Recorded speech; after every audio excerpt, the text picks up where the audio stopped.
കരിപ്പൂർ വിമാനത്താവളത്തിൽ ഈന്തപ്പഴ പാക്കറ്റിന്റെ മറവിൽ സ്വർണ്ണക്കടത്ത്. ജിദ്ദയിൽ നിന്ന് ഇൻഡിഗോ വിമാനത്തിലെത്തിയ യാത്രക്കാരനിൽ നിന്ന് 404 ഗ്രാം സ്വർണം പോലീസ് പിടിച്ചെടുത്തു. ഏകദേശം 35 ലക്ഷം രൂപ വിലമതിക്കുന്ന സ്വർണമാണ് പിടികൂടിയത്. സംഭവത്തിൽ യാത്രക്കാരനെയും സ്വർണം സ്വീകരിക്കാനെത്തിയ താമരശ്ശേരി സ്വദേശി അബ്ദുൽ അസീസിനെയും പോലീസ് പിടികൂടി. വിമാനത്താവളത്തിന് പുറത്തു വച്ചാണ് ഇയാൾ പിടിയിലായത്. ഏറെ നേരം ചോദ്യം ചെയ്തതിന് ശേഷമാണ് അസീസ് കുറ്റം സമ്മതിച്ചത്. വിവരങ്ങളുമായി ശിവദാസ് കന്മനം ചേരുകയാണ് മലപ്പുറത്തുനിന്ന്. ശിവദാസ്, എപ്പോഴായിരുന്നു പിടികൂടിയത്?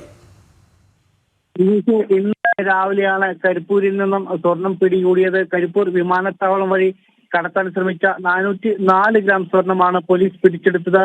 സംഭവത്തിൽ ഒരു യാത്രക്കാരനെയും അയാളിൽ നിന്നും ഈ കടത്തു സ്വർണം സ്വീകരിക്കാൻ വന്ന മറ്റൊരാളെയും പോലീസ് കസ്റ്റഡിയിൽ എടുത്തിട്ടുണ്ട്.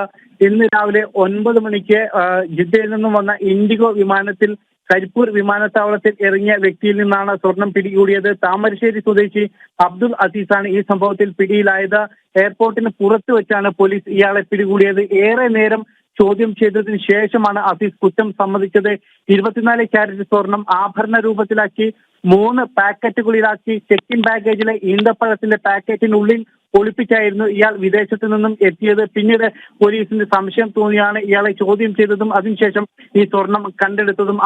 ആഭ്യന്തര വിപണിയിൽ ഏകദേശം 35 ലക്ഷത്തോളം രൂപ വില വരുന്ന സ്വർണമാണ് പിടിച്ചെടുത്തത്. പിടിച്ചെടുത്ത സ്വർണം കോടതിയിൽ സമർപ്പിക്കും. ഇതോടൊപ്പം ഇത് സംബന്ധിച്ചുള്ള തുടർ നടപടി സ്വീകരിക്കുന്നതിന് വേണ്ടി കസ്റ്റംസ് പ്രിവന്റീവ് ഡിവിഷന് വിശദമായ റിപ്പോർട്ടും സമർപ്പിക്കുന്നുണ്ട്. അതോടൊപ്പം തന്നെ അനീസിനെ വിശദമായി ചോദ്യം ചെയ്തു വരികയാണ്. ഇയാളിൽ നിന്നും സ്വർണം സ്വീകരിക്കാൻ എയർപോർട്ടിൽ എത്തി കാത്തുനിന്ന താമരശ്ശേരി സ്വദേശി മുഹമ്മദ് ബഷീറിനെയും കസ്റ്റഡിയിൽ എടുത്ത് ചോദ്യം ചെയ്യുന്നുണ്ട്. അതോടൊപ്പം സ്വർണ്ണക്കടത്തിന് പിന്നിലുള്ളവരെ കണ്ടെത്താനുള്ള ശ്രമവും പോലീസ് തുടരുകയാണ്. വിനീഷ്, ഈന്തപ്പഴ പാക്കറ്റിന്റെ മറവിൽ സ്വർണ്ണക്കടത്ത് പോലീസ് പിടികൂടിയിരിക്കുന്നു. ഇതുമായി ബന്ധപ്പെട്ട വിശദാംശങ്ങളാണ് മലപ്പുറത്ത് നിന്ന് ശിവദാസ് കന്മനം നൽകിയത്.